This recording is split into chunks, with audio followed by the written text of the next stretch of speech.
It's Sunday, the 5th of March, 2023. You're listening to episode 6 of Wes and Shelly Share, Pelé and Poliahu. Where are we today, Shelly? Hey, everybody. Today it's early, and I'm not going to fall asleep. It's not like 9 o'clock p.m., right. So today we are at Freedom Park, which is in South Charlotte. It's a beautiful day, and we're sitting out here with a few hundred people just enjoying the park and the sunshine. It's like an eight-acre lake, and and then Moose and Rosie are here meeting people and being friendly. Across the lake, I can see a wedding. Oh, I lost her. Okay, go get her. Rosie's on the run. I know. Oh, I know. There's dogs around. Moose, no, we're not going to go play. Moose has been wanting to eat grass. Now he's wanting to go run and play. I took off their noses. They have these gentle leads, which I think they get tired of after a while. But Moose is about to get his on again. Okay. So yes, it's beautiful. It's like 66 degrees. And what are we going to talk about today, Shelly? Today we are going to kind of talk about our beginning. So we love to travel and we love to spend time going places. And so Wes and I, for our honeymoon, traveled to Hawaii. So we're going to give some of our memories and beginnings. Stories. Well, yeah. Our beginning stories. Well, yeah, but we also, but others ones about that's Hawaii. Where it started. And then we have several memories from Hawaii. Because we're going to tell about this children's book called Pelé and Poliahu. And once we dig up all these children's books, we're going to record them. And hopefully we can get them on YouTube. But Moose, it's fine. There's this little dog that looks like a squirrel, and Moose is very excited about it. It's okay. I got him. I'm just trying to get him off of me. Moose. No. Here, why don't you hold this? I'm going to put his nose leash on. All right, so tell us about Pelé and Poliahu. This is an exciting show. All right, so we talked on earlier episodes about how when Wes traveled, he used to love to buy picture books, and picture books were our version of what we called a happy. So as Dad was traveling and bringing things home, he often brought picture books. So on a trip to Hawaii, I think you were doing the I got a chance. USS Oklahoma, I think. The USS Oklahoma Memorial. Yeah. I've been able to go a couple times. One was to do a keynote on digital storytelling for the State of Hawaii's educational technology conference in Honolulu, which was really cool. But unfortunately, I was by myself. But I think I got Pelé and Poliahu on that trip when we video conference from Ford Island with survivors of the USS Oklahoma attack in Pearl Harbor. Pelé and Poliahu were some of the girls' favorite books, I know. I mean, it's one book, and it tells the story of the goddess of fire. Pelé, and the goddess of snow and ice, Poliahu, who are in battle, and it's the legends. But there's it's like people, a folk story. There's people who believe in Pelé. In fact, our aunt Alice J. Showed me a picture one time in her house in Honolulu of smoke coming from lava where many of the Hawaiians believe Pelé lives, and it was in the shape of a female. It was cool. But yeah, that was one Rachel really gravitated to. Yeah, especially. Rachel really liked that one.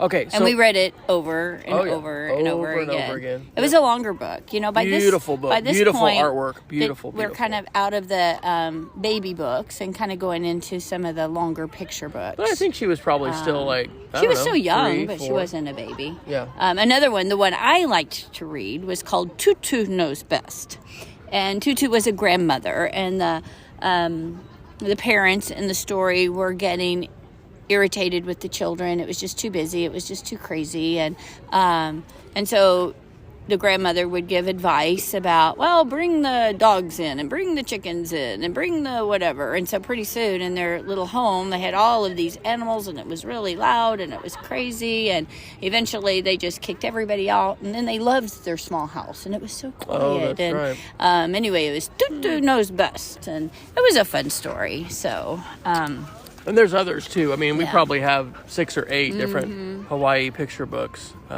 that are amazing. Okay, so when I say Hawaii, honeymoon, what do you think of? That you can talk about on the show.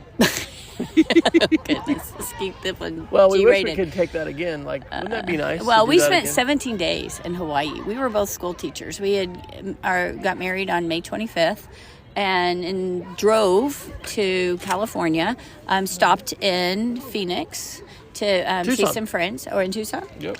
Oh, that's right, because you made that tape cassette. And he spent Cassette. all day. Yeah. Tucson Progress. Yeah, it was awesome. So my friend Bill, remember back in the day, we used to like borrow CDs and make mixtapes. And it was great. I still so we have stayed that. with them. I still have that. It's somewhere in the garage. Then we went to California and saw some California relatives, and then we took our flight to Hawaii from California. But went to Disney World. Disneyland. When we were arranging travel to Hawaii through a travel agent, I sat there and had to wait like 30 minutes and constantly then put my name in the drawing for a raffle.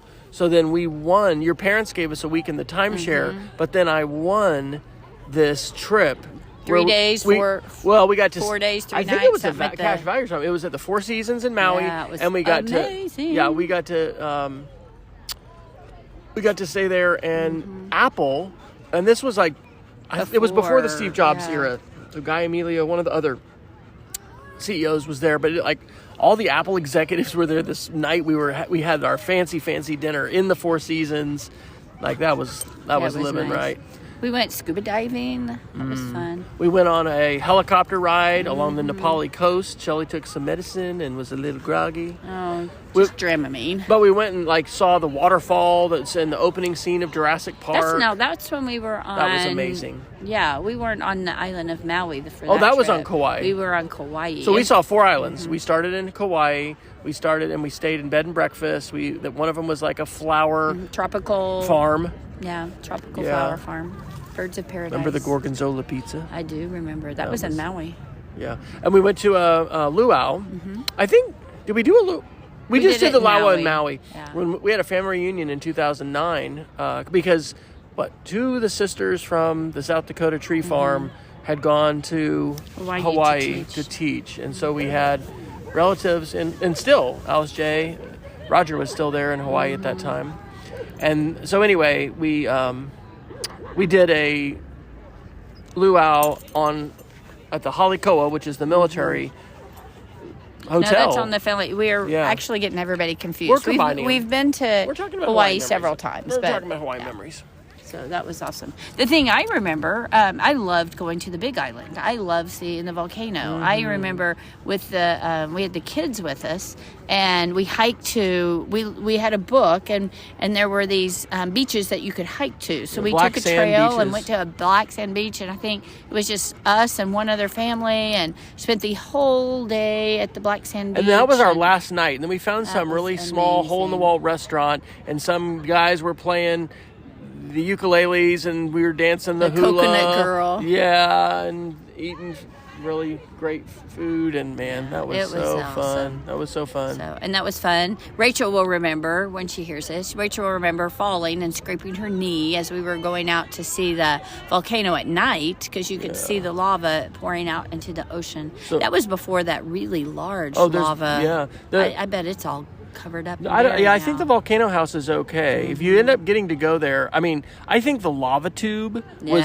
super cool. It's where the lava flows down this tube, and then it flows out quickly, and it cools around it, and it forms. It looks like a big worm went through the ground, but it's a lava tube.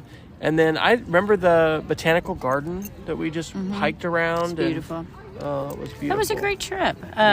So, great memories from our honeymoon, great memories of Wes going there a couple times on his own, bringing our books back, taking the family back for the family reunion. We went with Ethan and Connor, and we went to the Dole Pineapple Plantation. That was so good. That was really fun. I've been telling my kids about that at school. We're doing geomaps, and there's what is it? It's a Brady Bunch. It's like a Brady Bunch geomap. I guess the Brady Bunch had some kind of episode where they went to Hawaii. But anyway, they have the Dole pineapple, and telling them that, the pineapple in Hawaii that's so ripe is too ripe to actually export. Yeah. And so the best pineapple in the world we've ever had was in Hawaii, because when they export it, they have to export it green, and then it ripens, and it's not nearly as good. It's sweet. So, and then they had the ice cream there. We stayed for a family reunion, we stayed at a church camp. On the North Shore. Yeah, and so right on the beach, and camping cabins, kind of. I mean, it was a camp, a church camp. And so just the bunk house, and but it was right on the beach. You could hear the beach at night, and it was... And that is amazing. The big sea turtles. To be able to sleep there and hear the surf. I think that may be the only time I've ever done that. That was... Yeah, that was Well, neat. then this is a fun story. So when I was in Oklahoma working for AT&T, I was making connections with different people, and ended up finding out about the USS Oklahoma Memorial dedication that was going to be in Hawaii, and had made contact with folks at PBS, knew my friend Dana Owens DeLong, who was at UCO at the time, who had a grant, and ended up kind of, I think, volunteering her before, I don't know, she even knew what was going on, and she made it happen, and it was great. But we went and facilitated a video conference for, I think, about 7 different Oklahoma schools. And this is before Zoom, this is before FaceTime. This is when we had to do video conferencing via, it was just sort of at the dawn of IP-based video conferencing, H.323 video. So anyway, I had this Tandberg video conference unit, which they got bought by Cisco, and they're not even a company anymore. But we traveled with this, and the story I remember is we wanted to do a video conference from Ford Island, which is right by, well, the USS Oklahoma. It's right near the USS Arizona Memorial, and where the USS Oklahoma had been docked. And so we ended up getting permission from the firemen in the fire station. They pulled out the trucks, and the USS Missouri is docked right where the USS Oklahoma was today. The USS Missouri is famous because it was the battleship on which the Japanese surrendered in Tokyo Harbor in 1945 to end World War II. We had 2 different survivors of the attack on Pearl Harbor on the USS Oklahoma, and this was before we even had 3G. 3G was not yet to Honolulu. It was still 2G, and now, like, when we're recording this in 2023, we've got 5G wireless. What does that mean? Well, your cellular connections aren't fast enough to do a video conference. We went to a store that's now closed called CompUSA. We bought a 100-foot Ethernet cable. We got both ends crimped with Ethernet cables. We plugged into the cable modem that the firemen used in their bedrooms, and ran the 100-foot Ethernet cable all the way out to the garage where the fire trucks were pulled out, set up the video conference unit, and connected to OneNet. Thank you, James Deaton, and lots of people, actually. Eric Heilman and the State Department of Ed and Don Pierce in Oklahoma City. Anyway, and then pulled off this video conference. So, yeah, that was kind of a geeky memory. Sorry. Shelly started reading her Facebook during that story. Oh, I've heard it before. I know. That was a great story.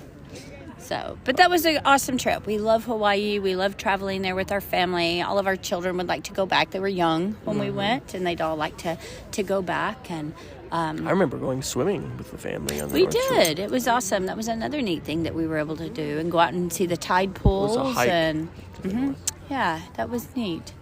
So, a lot of great memories of Hawaii. And one of the things that's great is, I mean, we're going to talk about formative international travel here in a minute, but, I mean, Hawaii's the United States. But, see, that's also interesting, right? Because having been there several times, the history of how Hawaii became part of the United States and the native Hawaiians and all the layers of history, all of that is actually pretty important to understand and study. And imperialism. Yeah, colonialism. I mean, we don't think of America as an empire and as a colonizer, but we certainly have been in parts of our history, and we have different parts of the United States, from Puerto Rico as a commonwealth to Hawaii as a state, that are part of that colonial legacy. So Oh, and then what about your parents? They went to Hawaii on a cruise. Do you remember what they said about that? They did. I don't remember. That wasn't their 50th, was it? I think it was. Maybe yeah. it That's was how their they celebrated 50th. their 50th wedding anniversary. Yeah, they did a cruise, and so they loved that. And I think, cruises for them were great because you could just get off and take an excursion and then come back. Right. And, did we have a Suzuki Samurai when we drove around? I think we did. We did, I think. Yeah. When we went, I just remember The going island up hops. to the,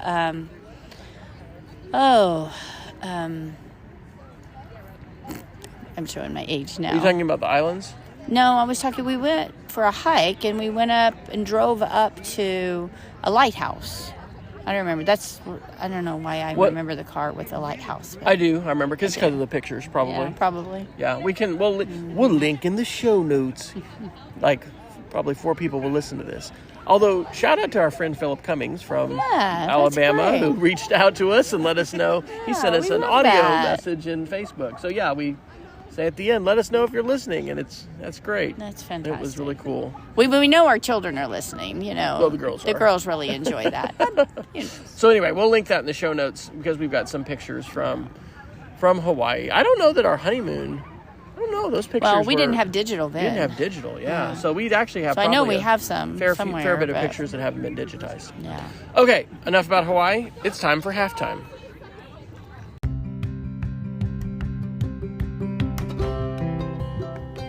This episode of Wes and Shelly Shares is brought to you by Cook with Wes. Cook with Wes is my, Wes Fryer's, personal passion project, sharing lots of food photos, a few recipe videos, lots of barbecue and smoked meat adventures, and many other recipes from my indoor and outdoor kitchens.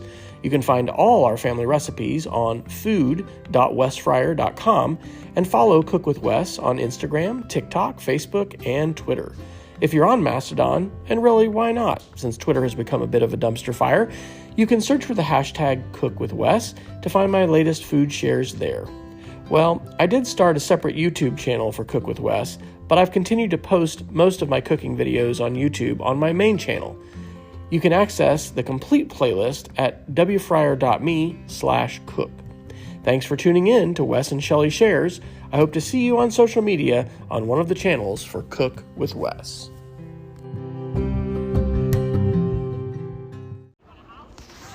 All right, we're back. International travel. It's been a big deal.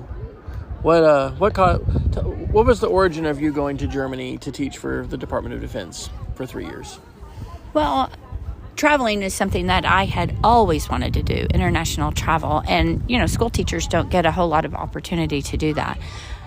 So when I was in college, I looked into doing my student teaching in London. And I was signed up and I was going to go to the program.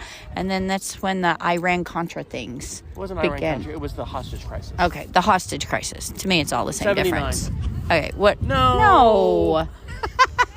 I was in college. In 1979, she was in college. Oh, he gets embarrassed and he starts using that weird voice. But anyway, the trip got What canceled. do you mean it was the Iran-Contra scandal? It must have been something else. Was it a bombing? It was the Iranian. No, it was the really? Iranian hostage crisis. Well, no, that was in 79. It was something else. What year would that have been?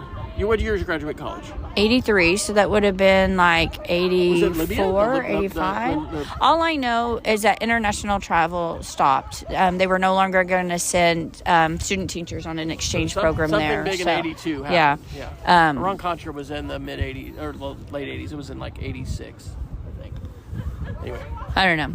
Something happened. I didn't get to go, but I'd always wanted to. In 81, Afghanistan, Nicaragua happened. Well, it closed down European travel. So, anyway, so that I just really wanted to go overseas.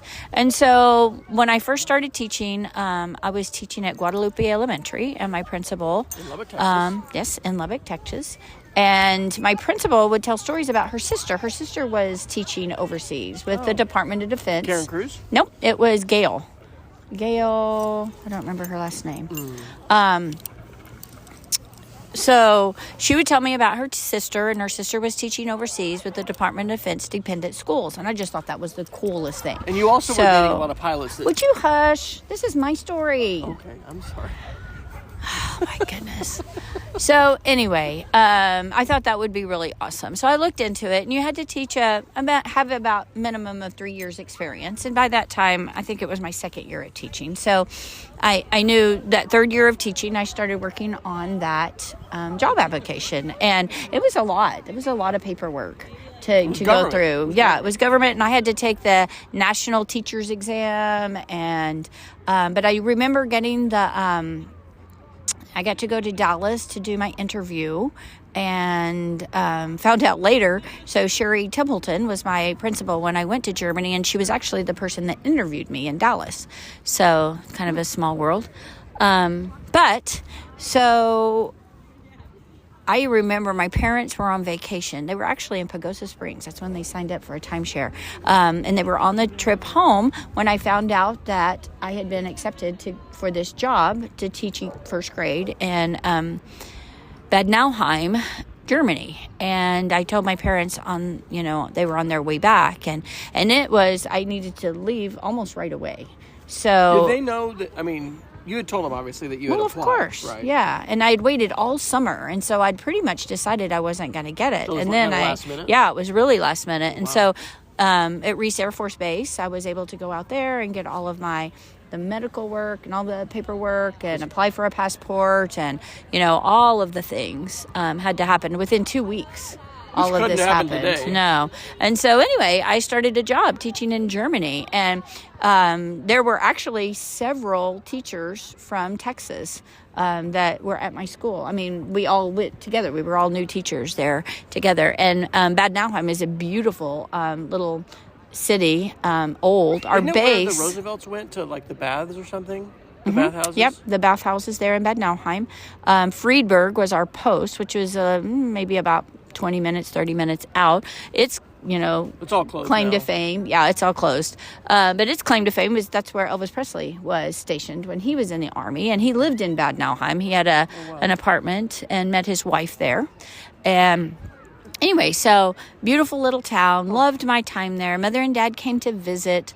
We traveled one summer. Mother and Dad came, and we did a Eurail pass. Did you stay at a timeshare in Austria or something? Mm-hmm, we did. And I got to hike in the Alps for my birthday. It was in Italy, okay. The Alps in Italy. And we went on a hike on my birthday, and in the Alps. Yeah, we did a Sound of Music tour, actually. Didn't that really launch your dad as far as wanting to travel? Yeah, it was really, it gave my parents the courage, and later they did several trips.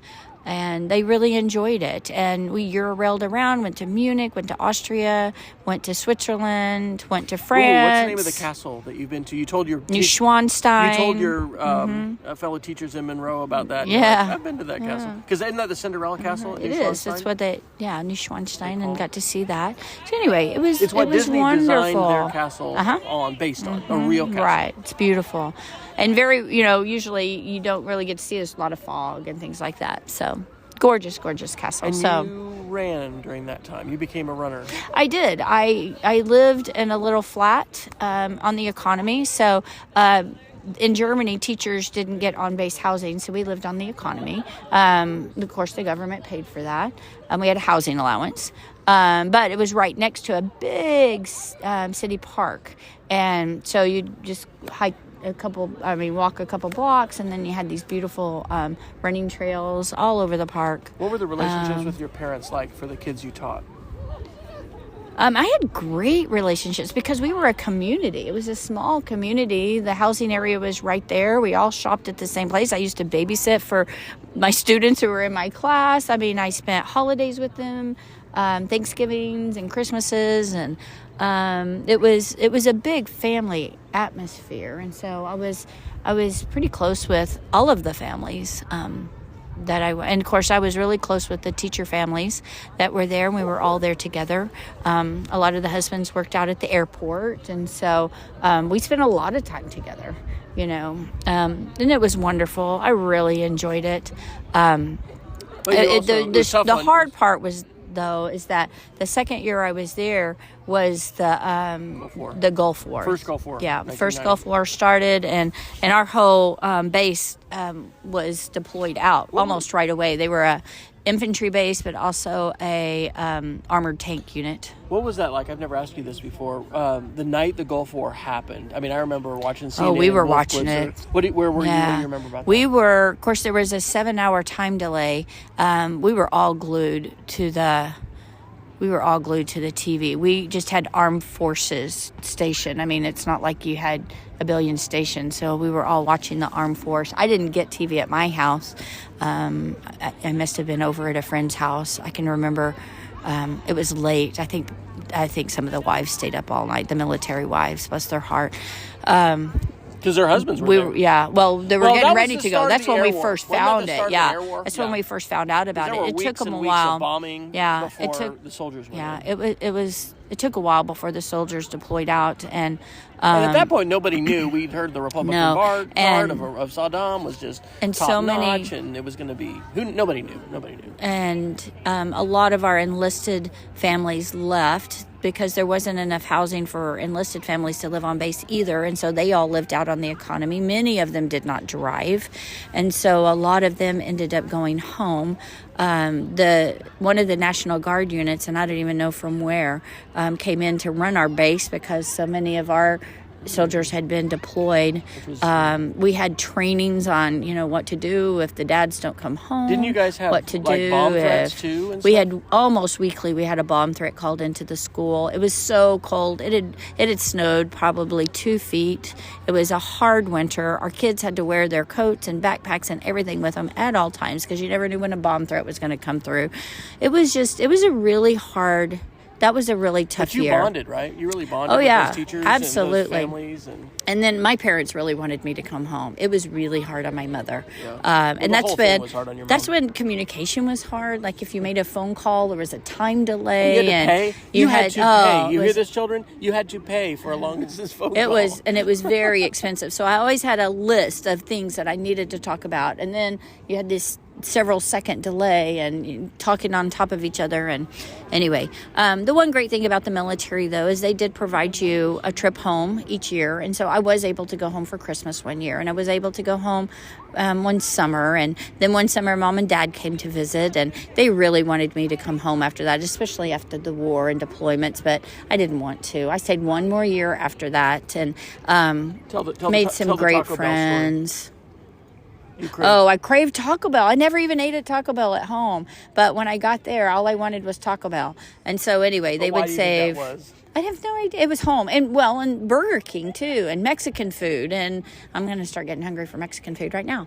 I don't know. Those were things of home. I started listening to country music. I had never listened to country music before. I did. Was it Garth Brooks? Yeah, Garth Brooks was the crossover. Yeah, that he got was. A lot of people to so that was funny. There was one of the bases had a officers club that we would go to, and that's when I learned to dance, two-step, and it was funny. And I had never done that when I was in the States. No barking.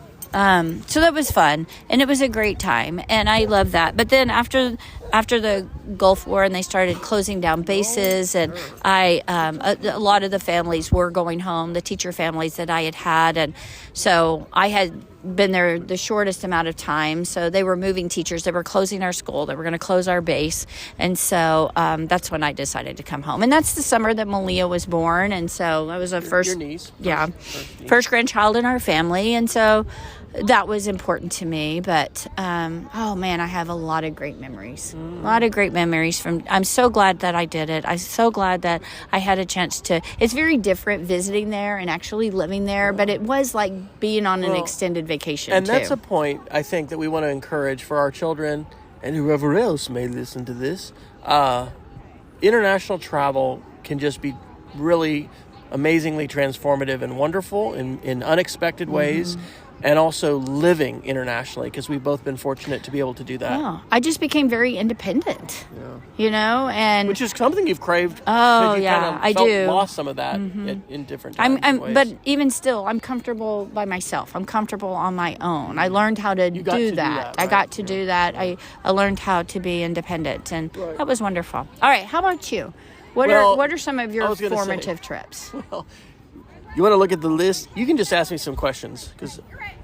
Well, I mean, tell us about your trip to New Zealand. That was really formative for you, and that was life-changing, really. The first one was in 1982 when my grandmother took my mom and I to Turkey. And she took us on a 2-week trip of Turkey. 12? I was 11. 11? Yeah, 12, 11 probably.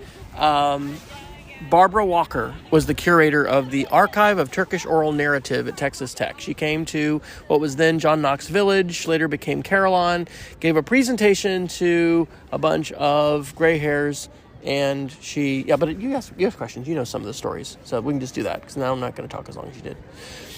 So anyway, we could, but anyway, it was amazing. We visited Ephesus. We visited Troy. We went to the Covered Bazaar in Istanbul.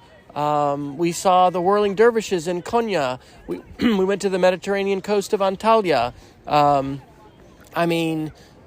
I saw history like I'd never seen it before. We toured the Topkapi Palace. We toured St. Sophia.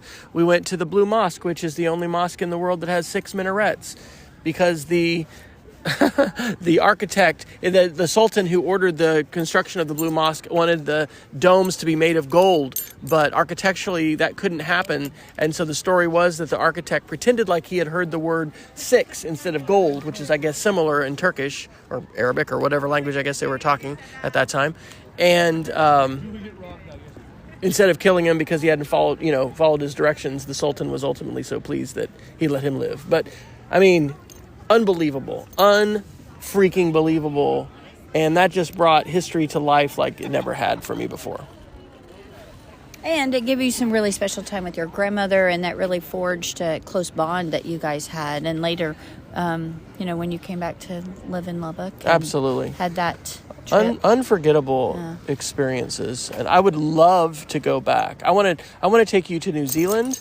I would love to take you to New Zealand. I would love to go back to Turkey. We want to go to South Africa. We'll do another trip. Yeah, talk about why New Zealand is so special for you.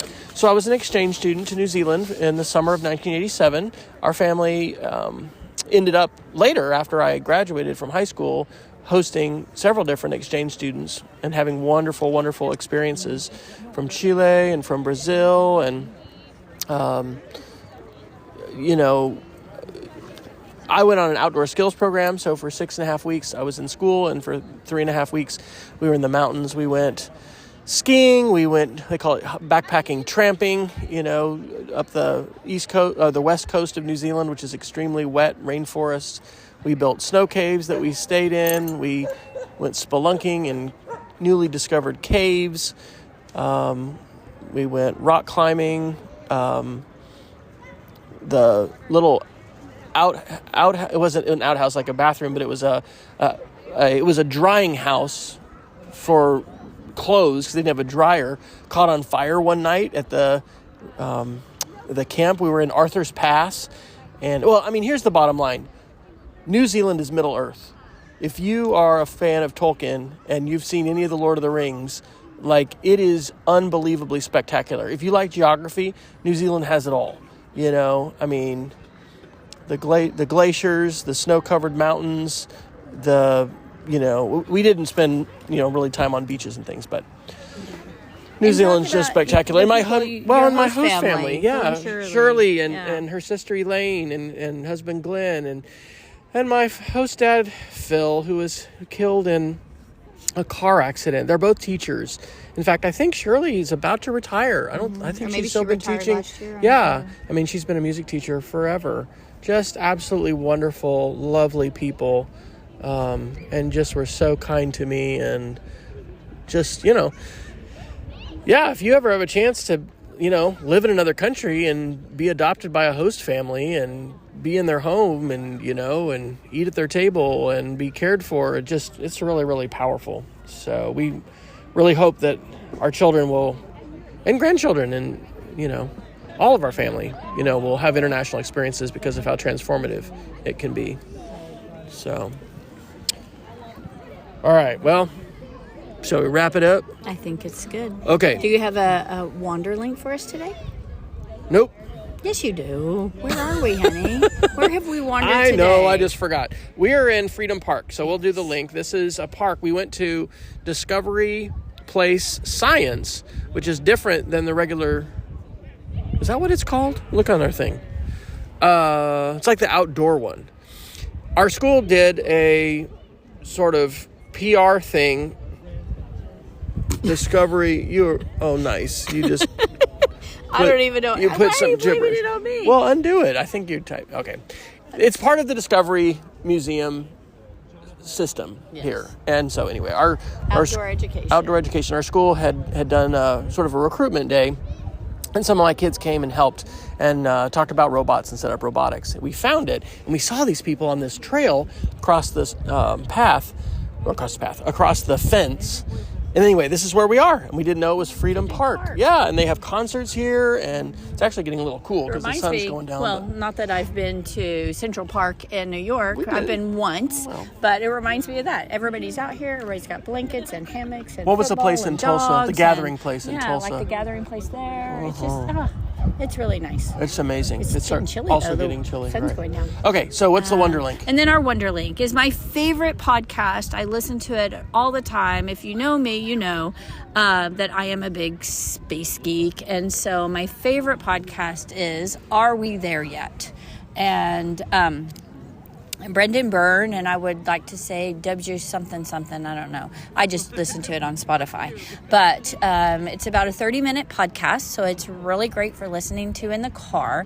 He gives all kinds of space news. It's weekly, and so there's always something wonderful to learn. It's explained in a way that's scientific, but it's a way that everybody can understand, and that's where I get a lot of my Artemis news and what's going on with NASA and all of the exciting things that they're tracking in space and the James Webb Telescope, and just really a lot of updates about what the things that they're working on, and great interviews with scientists and astronauts. And so it's a great podcast for anyone who's really interested in knowing more about what's current in space right now and what's currently going on. And it's great for adults, but it's also great for kids.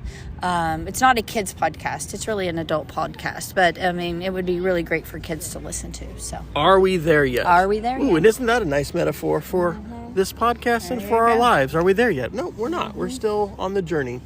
And I'm going to challenge Shelly to write a blog post this week, and your ghostwriter will help you. Absolutely. I think you should write one about your favorite podcast, because I should. And when we've talked about doing that. We've talked about doing it. We've talked about doing a show about it, but do that right. Yeah. Okay, so you can check us out. Check us out. You can find links to connect with us on shellyfryer.com/podcast. We appreciate Philip letting us know he was listening. And hey, if you're one of our few listeners, because this really isn't about how many listeners we have. We enjoy doing this. It's fun. And we know our girls are listening. So anyway, we would love to hear any feedback you might have, any suggestions that you have, or anything in particular that... Or any questions you might have for us, because Wes and Shelly share. Sure, pose a tough question. Tough question for Shelly.